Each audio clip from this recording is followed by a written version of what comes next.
میرے مصطفیٰ کریم صلی اللہ تعالیٰ علیہ وسلم کے پیارے دیوانوں، آج میں ایک ایسی حقیقت کے بارے میں بات کروں گا جس سے بہت سارے مسلمانوں کا ایک بڑا طبقہ ناآشنا ہے۔ ایک ایسے فتنے کے بارے میں بات کریں گے کہ جس فتنے نے پوری دنیا کے مسلمانوں کو اپنی چپیٹ میں لیا، جس فتنے کی وجہ سے مسلمان آپس میں دست و گریباں نظر آئے، جس فتنے نے مسلمانوں کو آپس میں لڑا دیا۔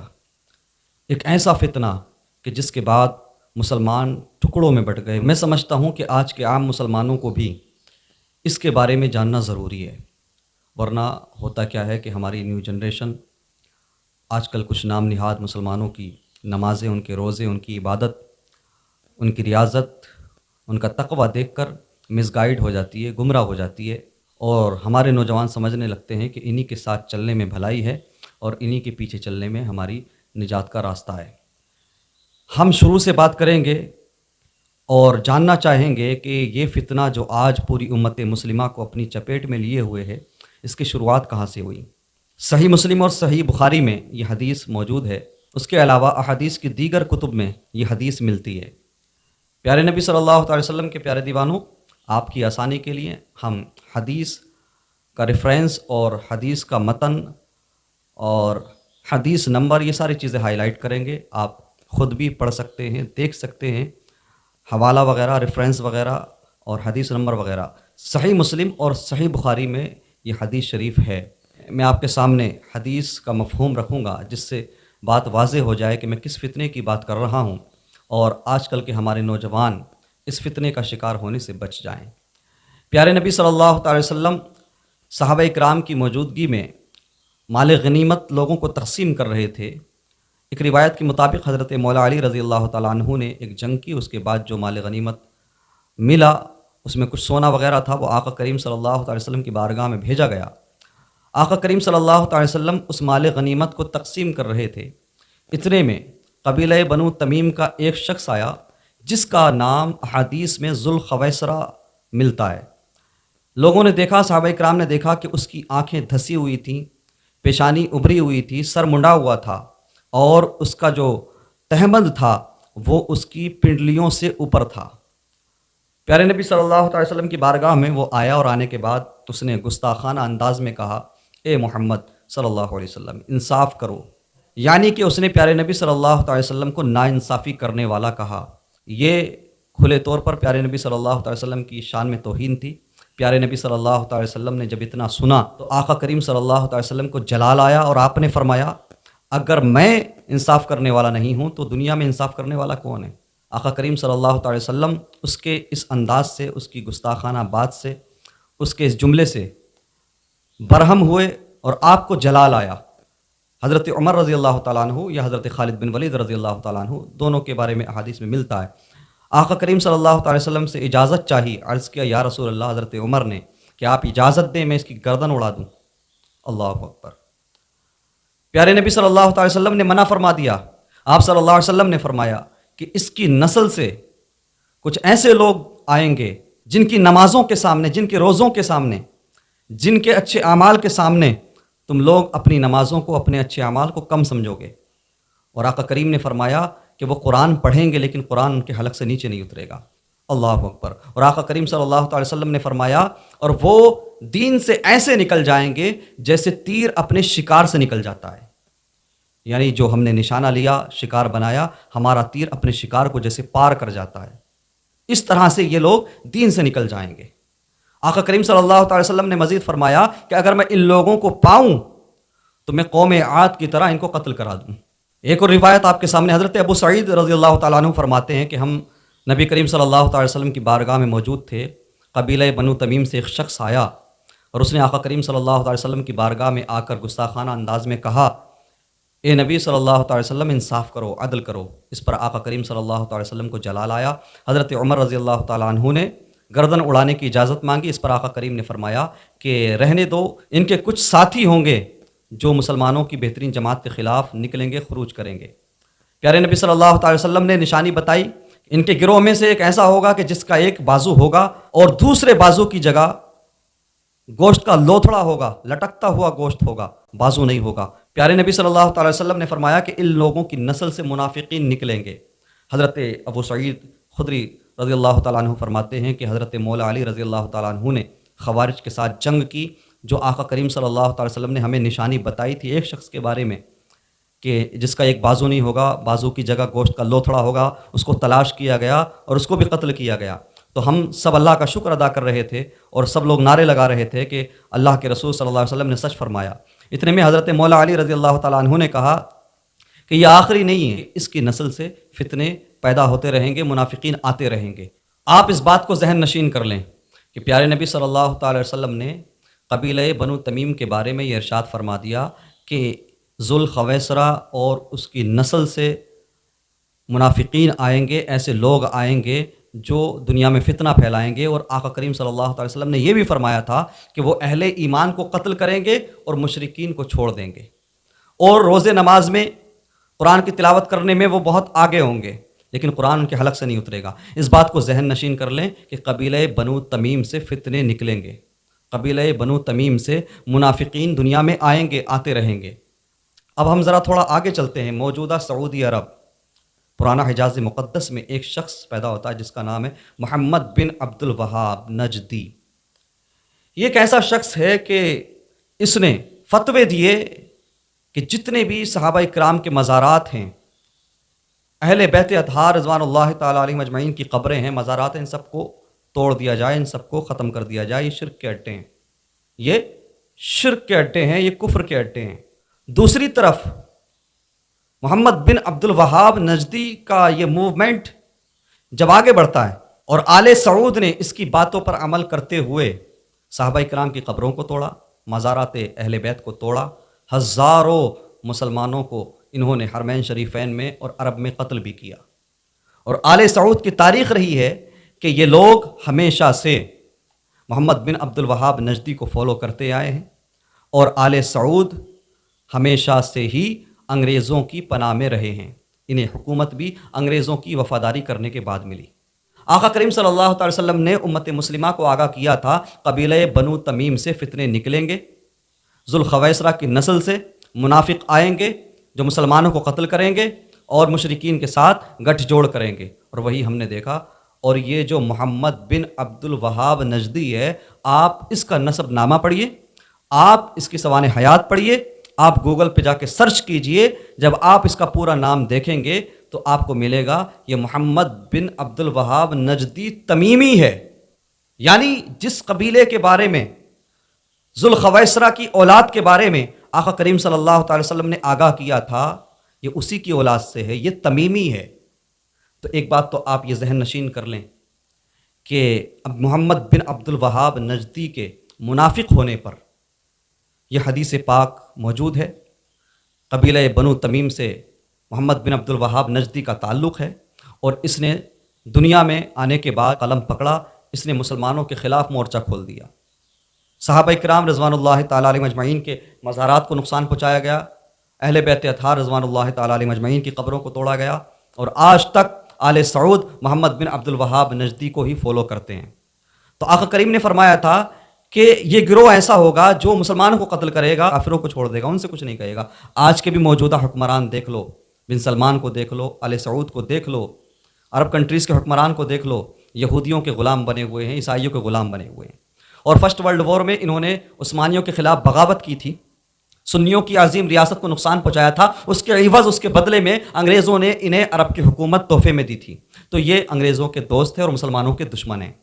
آج بھی فلسطین کے مسلمانوں کے دشمن بنے ہوئے ہیں. انہوں نے فلسطین کے مسلمانوں کے قتل کو روا سمجھا، کوئی آواز نہیں اٹھائی، کوئی قدم نہیں اٹھایا. اور دوسری طرف انہوں نے انگریزوں اور یہودیوں کو اپنا باپ بنا کر رکھا ہوا ہے. بہرحال ہم آتے ہیں محمد بن عبد الوہاب نجدی کی طرف. تو اس حدیث کی روشنی میں محمد بن عبد الوہاب نجدی منافق ثابت ہوا. آقا کریم صلی اللہ علیہ وسلم نے فرمایا تھا کہ قبیلہ بنو تمیم سے منافقین آئیں گے، اور ذوالخویسرہ جو قبیلہ بنو تمیم سے تھا اس کی نسل سے منافق آئیں گے اور فتنے پیدا ہوں گے. تو چونکہ محمد بن عبد الوہاب نجدی اسی کی نسل سے ہے، وہ بھی تمیمی ہے، اور دنیا میں آنے کے بعد اس نے فتنہ پھیلایا، فساد پھیلایا. اب میں چاہوں گا کہ ایک حدیث پاک اور آپ کے سامنے رکھوں، آپ اس کو ضرور سنیں تاکہ وہابیوں کے منافق ہونے میں، محمد بن عبد الوہاب نجدی کے فتنہ ہونے میں کسی طرح کا کوئی شک باقی نہ رہے. ایک تو یہ کہ حدیث موجود ہے قبیلہ بنو تمیم سے فتنے نکلیں گے، ذوالخویسرہ کی نسل سے، جو رئیس المنافقین ہے، امام الشیاطین ہے ذوالخویسرہ، اس کی نسل سے فتنے آئیں گے، منافق آئیں گے۔ وہ حدیث میں نے آپ کے سامنے رکھی، اور محمد بن عبد الوہاب نجدی اسی کی نسل سے ہے، یعنی تمیمی ہے۔ ایک تو یہ بات ہو گئی کہ یہ منافق ہے۔ دوسری حدیث میں آپ کے سامنے رکھ دوں، اس کے بعد یہ کلیئر ہو جائے گا۔ محمد بن عبد الوہاب نجدی کے فتنہ ہونے میں، منافق ہونے میں، دنیا اسلام کا دشمن ہونے میں کسی طرح کا کوئی شک باقی نہیں رہے گا۔ بخاری شریف جلد نمبر 2 کتاب الفتن دیکھیے، پیج نمبر 1051، حدیث نمبر 7094۔ آپ دیکھیں پیارے نبی صلی اللہ تعالی وسلم دعا فرما رہے تھے، صحابہ کرام کی محفل تھی، آقا کریم صلی اللہ تعالی وسلم بار بار یمن میں برکت کے لیے اور ملک شام میں برکت کے لیے دعا فرماتے۔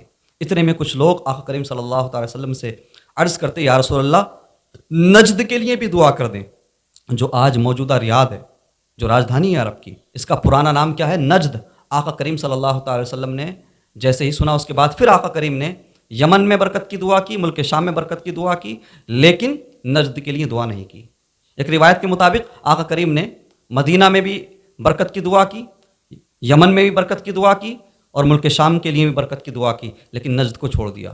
پھر تیسری مرتبہ لوگوں نے کہا کہ یا رسول اللہ نجد کے لیے بھی دعا کر دیں۔ آقا کریم صلی اللہ تعالی وسلم نے فرمایا، میں نجد کے لیے دعا کیسے کر دوں؟ وہاں سے زلزلے پیدا ہوں گے، وہاں سے فتنے نکلیں گے، اور وہاں سے شیطان کا سینگ نکلے گا۔ اللہ اکبر۔ اور آقا کریم صلی اللہ تعالی وسلم نے مشرق کی طرف اشارہ کر کے فرمایا کہ ادھر سے شیطان کا سینگ نکلے گا۔ وہاں سے نجد مشرق کی طرف ہی تھا، یعنی موجودہ ریاض۔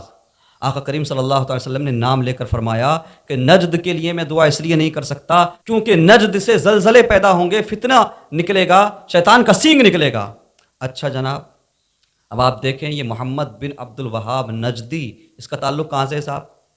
اس نے اپنا سامراجیہ کہاں سے بڑھایا؟ اس نے کہاں سر چھپایا؟ آل سعود کے ساتھ گٹھ جوڑ کیا، اور یہ آل سعود پرانے ڈاکو ہیں، یہ ڈاکوؤں کا خاندان تھا، یہ لٹیرے تھے، یہ لوگوں کو لوٹا کرتے تھے۔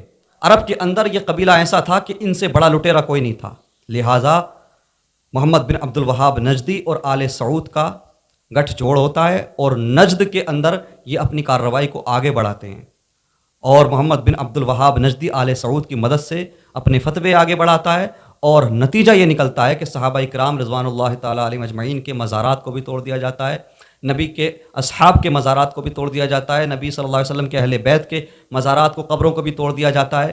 حضرت فاطمہ رضی اللہ تعالیٰ عنہ، حضرت امام زین العابدین رضی اللہ تعالیٰ عنہ، حضرت امیر حمزہ سید الشہداء رضی اللہ تعالیٰ عنہ کے روزے کو بھی توڑ دیا جاتا ہے، یہ کہہ کر کہ یہ شرک کے اڈے ہیں، یہ کہہ کر کہ انہیں توڑنے کا حکم مصطفیٰ کریم صلی اللہ تعالی وسلم نے دیا۔ اور حدیث پیش کرتے ہیں یہ لوگ آج بھی وہابی کہ مولا علی رضی اللہ تعالیٰ عنہ کو حکم دیا تھا کہ ہر بت کو توڑ ڈالو، ہر اونچی قبر کو توڑ ڈالو، فتح مکہ کے بعد۔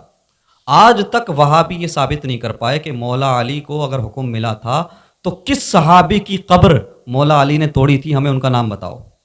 اگر مومنین کی قبریں توڑنے کا حکم پیارے نبی نے دیا تھا، اونچی قبریں مٹانے کا حکم دیا تھا، تو کون سے صحابہ کرام ہیں وہ؟ کسی ایک کا تو نام لوگوں کے سامنے رکھ دو کہ حضرت مولا علی نے حضور کے حکم پر عمل کرتے ہوئے فلاں صحابی کی قبر کو ختم کیا تھا، مسمار کیا تھا یا زمین سے ملایا تھا۔ ایک بھی حوالہ نہیں ملے گا، ثبوت نہیں ملے گا۔ اس کی وجہ یہ ہے کہ پیارے نبی صلی اللہ تعالیٰ علیہ وسلم نے جو فرمایا تھا مولا علی رضی اللہ تعالیٰ عنہ سے، وہ بتوں کو توڑنے اور مشرکین عرب کی قبروں کو توڑنے کی بات کہی تھی۔ مشرکین عرب کی قبروں پر جو قبے بنے تھے، گنبد بنے تھے، تو ان کو توڑنے کے لیے کہا تھا۔ ظاہر سی بات ہے، بتوں کے ساتھ قبروں کا ذکر ہے تو مشرکین مکہ کی قبروں کا ذکر تھا۔ رہ گئی بات قبروں پر نشانی لگانا، قبروں کا نشان باقی رکھنا، تو یہ تو حضور صلی اللہ علیہ وسلم سے خود ثابت ہے۔ حضرت عثمان بن مظعون رضی اللہ تعالیٰ عنہ کا جب وصال ہوتا ہے تو آقا کریم صلی اللہ علیہ وسلم اپنے ہاتھوں سے ان کی قبر میں اتارتے ہیں اور فرماتے ہیں صحابہ کرام سے، اے میرے صحابہ، میرے پاس ایک بڑا سا پتھر اٹھا کے لاؤ تاکہ میں عثمان کے سرانے اس پتھر کو رکھ دوں، تاکہ عثمان بن مظعون کی قبر کی نشانی رہے، میرے عثمان بن مظعون کی قبر کا نشان باقی رہے۔ صحابہ کرام رضوان اللہ تعالیٰ علیہ مجمعین میں سے کئی حضرات گئے، لیکن وہ پتھر اٹھ نہیں سکا، بڑا پتھر تھا، بھاری پتھر تھا۔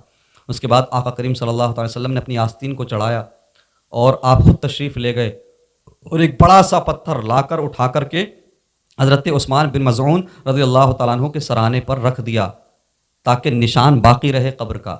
تو آقا کریم صلی اللہ علیہ وسلم تو صحابہ کرام کی قبروں کا نشان باقی رکھنے کی فکر کر رہے ہیں اور حکم دے رہے ہیں صحابہ کو. پھر کیوں کر مولا علی رضی اللہ تعالیٰ عنہ کو صحابہ کرام کی قبریں زمین سے ملانے کو کہہ سکتے؟ مسئلہ یہ تھا کہ صحابہ کرام کی قبروں کے لیے نہیں، ایمان والوں کی قبروں کے لیے نہیں، بلکہ مشرکین عرب کی قبروں کے لیے کہا گیا تھا اور ساتھ ہی ساتھ بتوں کو توڑنے کے لیے کہا گیا تھا. ورنہ آقا کریم صلی اللہ تعالی وسلم خود حضرت عثمان بن مظعون رضی اللہ تعالیٰ عنہ کی قبر کے سراہنے پتھر نہیں رکھتے. تو محمد بن عبد الوہاب نجدی کا جو فتنہ نکلا، محمد بن عبد الوہاب نجدی نے جو فتنہ پھیلایا اور وہابیت کا جو فتنہ پوری دنیا میں پھیلایا، اس کا جو سینٹر ہے وہ نجد ہے. یعنی جس نجد کے بارے میں پیارے نبی صلی اللہ تعالی وسلم نے فرمایا تھا کہ نجد میں زلزلے پیدا ہوں گے اور نجد سے فتنہ پیدا ہوگا اور نجد سے شیطان کا سینگ نکلے گا، اسی نجد سے محمد بن عبد الوہاب نجدی کا فتنہ پھیلا. تو کیا اب بھی کوئی گنجائش باقی رہ گئی وہابی موومنٹ اسلام کے خلاف ہے یہ ماننے میں؟ اب بھی کوئی شک رہ گیا کہ وہابیت کی جو بنیاد ہے وہ منافقت پر ہے؟ اس جماعت کا جو بانی ہے محمد بن عبد الوہاب نجدی، قبیلہ بنو تمیم کے ذوالخویسرہ کی نسل سے، رئیس المنافقین امام الشیاطین کی اولاد سے.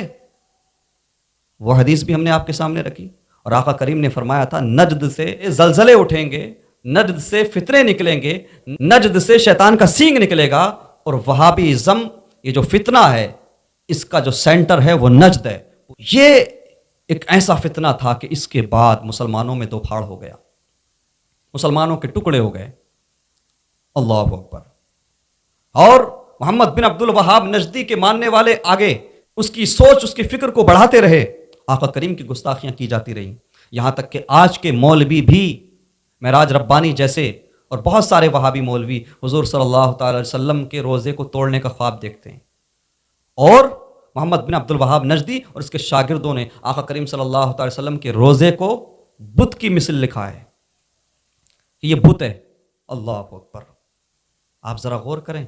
تو مسلمانوں، نوجوانوں، اگر اپنی آخرت بچانا چاہتے ہو تو اس فتنے سے باز رہنا ہوگا. آپ بتائیے، آقا کریم نے اتنی صراحت کے ساتھ ہمیں اس فتنے سے آگاہ کر دیا. قبیلہ بنو تمیم سے فتنے اٹھیں گے، منافقین دنیا میں آئیں گے. آقا کریم نے آگاہ فرما دیا نجد سے فتنہ نکلے گا، شیطان کا سینگ نکلے گا.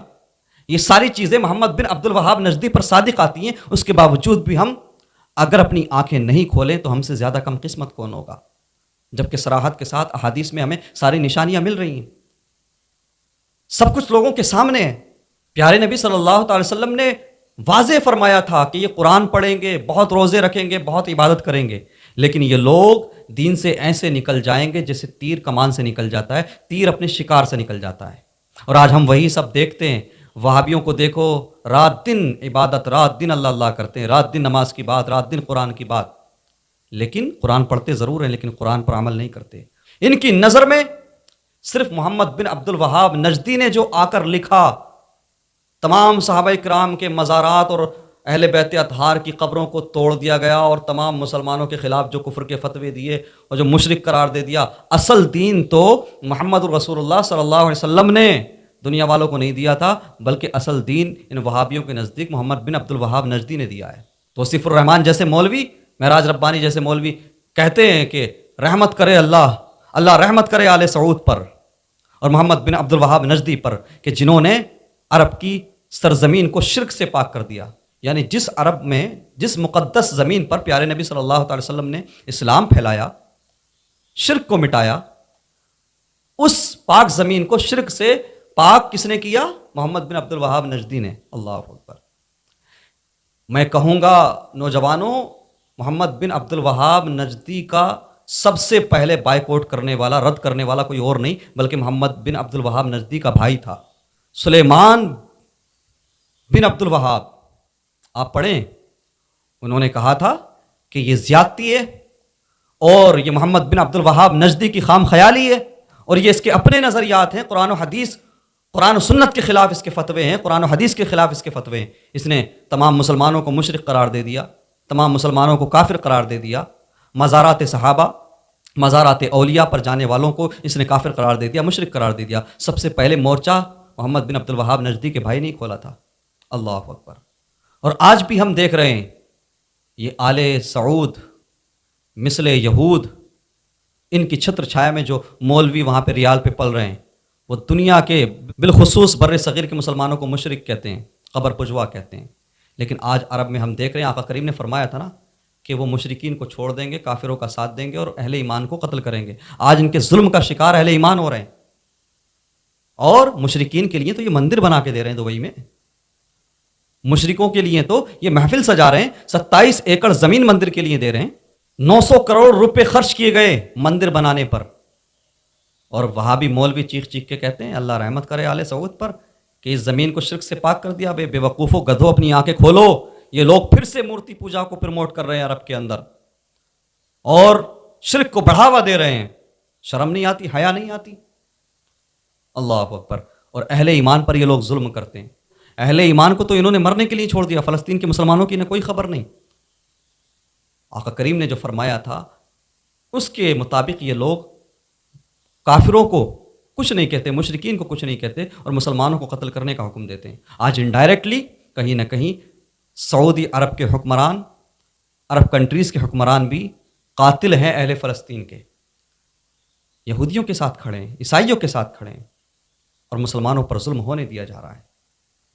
تو یہ لوگ کبھی مسلمانوں کے نہیں ہو سکتے۔ تو نوجوانوں اپنی آنکھیں کھولو، ریسرچ کرو، تحقیق کرو، اور تاریخ اٹھاؤ۔ دیکھو ذرا فرسٹ ورلڈ وار میں برطانیہ والوں نے شریف مکہ کو بھی اپنا غلام بنایا اور اسے لالچ دیا تھا حکومت کا کہ ہم عرب میں حکومت دیں گے، تم عثمانیوں کے خلاف اپنے سپاہی کھڑے کر دو۔ شریف مکہ عثمانیوں کی طرف سے جو عرب کی زمین پر موجود تھا، گورنر تھا، عیسائیوں نے اسے بھی اپنے قبضے میں کیا، عثمانیوں کے خلاف استعمال کیا، اور دوسری طرف آل سعود کو استعمال کیا۔ آل سعود نے فرسٹ ورلڈ وار میں شریف مکہ اور آل سعود نے برطانیہ کا ساتھ دیا، انگریزوں کا ساتھ دیا، اور مسلمانوں کا خون بہایا۔ ہزاروں کی تعداد میں مسلمان قتل کیے ان لوگوں نے، یہاں تک کہ عثمانیوں نے ہتھیار ڈال دیے کہ ہم حرمین شریفین میں خون بہانا نہیں چاہتے، ہم حجاز مقدس میں خون بہانے سے بچنا چاہتے ہیں۔ آپ ذرا غور کریں، آقا کریم صلی اللہ علیہ وسلم کی ایک ایک بات کہی ہوئی صحیح ثابت ہوئی، سچ ثابت ہوئی، اور کیوں نہ ہو، وہ محبوب پروردگار ہیں، وہ صادق ہیں، امین ہیں، ان کی زبان سے جو نکلا وہ ہو کر رہا۔ اتنے واضح ثبوت ہونے کے باوجود، اتنی واضح نشانیاں ہونے کے باوجود اگر ہمارے نوجوان وہابیزم کو فالو کرتے ہیں، وہابیت کو اپناتے ہیں، تو پھر میں سمجھتا ہوں کہ شاید تمہارے نصیبے میں ایمان جیسی دولت نہیں ہے۔ اللہ اور اس کے رسول کو راضی کرنے کی فکر کرو، منافقین کو پہچانو، ان شیاطین سے دور رہو، اور اپنے ایمان کو محفوظ کرو۔ میں سمجھتا ہوں دنیا کا سب سے بدترین آندولن ہے وہابی آندولن۔ یہ صرف مسلمانوں کے لیے نہیں بلکہ وہابیزم دنیا کے لیے بھی خطرہ ہے۔ یہ خارجی جہاں جہاں تک پھیلتے رہے، فساد برپا کرتے رہے، فساد پھیلاتے رہے، انہوں نے نہ جانے کتنے مزارات اولیاء کو، مزارات صحابہ کو، نہ جانے کتنے اللہ کے نیک بندوں کے قبروں کو انہوں نے بموں سے اڑا دیا۔ یہ جو آتنکوادی سنگٹھن ہیں، یہ جتنے بھی ٹیررسٹ ہیں، آئی ایس کو دیکھ لو آپ، یہ سارے خارجی ہیں۔ صرف مسلمانوں کو نقصان نہیں پہنچایا انہوں نے بلکہ دنیا کو بھی نقصان پہنچایا ہے۔ میں دعوے کے ساتھ یہ بات کہہ سکتا ہوں، جتنے بھی سنگٹھن آج سکریے ہیں دنیا میں، جتنے بھی سنگٹھن ایکٹیو ہیں، جتنے بھی آتنکواتی گتیودیاں دنیا میں ہوتی ہیں، ان میں سے اکثر و بیشتر یہی خارجی لوگ ہیں، یہی دنیا میں فتنہ پھیلاتے ہیں، فساد برپا کرتے ہیں۔ کبھی کوئی ملک انہیں استعمال کرتا، کبھی کوئی ملک انہیں استعمال کرتا ہے۔ در حقیقت یہ خارجی، یہ وہابی پوری انسانیت کے لیے خطرہ ہیں۔ یہ سیدھا بم کی بات کرتے ہیں، سیدھے طور پہ قتل و غارت گری کی بات کرتے ہیں۔ میرے پیارے نبی صلی اللہ تعالی وسلم کے پیارے دیوانوں، عرب کے حکمران چاہے کتنا ہی خود کو سیکولر بنا کر پیش کریں لوگوں کے سامنے، لیکن ان عرب کے حکمرانوں نے وہابی بغیرت مولویوں کو، مفتیوں کو چھوڑ رکھا ہے، جو رات دن نفرت پھیلاتے ہیں، جو رات اور دن انسانیت کے لیے خطرہ پیدا کرتے ہیں، جو ہمیشہ قبروں کو بموں سے اڑانے کی بات کرتے ہیں۔ میں آخر میں اتنا ہی کہوں گا اپنے نوجوان دوستوں، ساتھیوں سے، اور کالجز اور یونیورسٹیز سے وابستہ اسٹوڈنٹ سے، خدا را تحقیق کرو، ریسرچ کرو، دیکھو احادیث موجود ہیں۔ وہابیزم کے قریب بھی مت جاؤ، وہابیت سے توبہ کر لو، ورنہ یاد رہے اگر آپ وہابیزم کو فالو کرو گے تو آپ توحید پرستی کی آڑ میں آپ کو محمد رسول اللہ صلی اللہ علیہ وسلم کا بھی گستاخ بنا دیا جائے گا، تمام صحابہ تمام اہل بیت کا بھی گستاخ بنا دیا جائے گا۔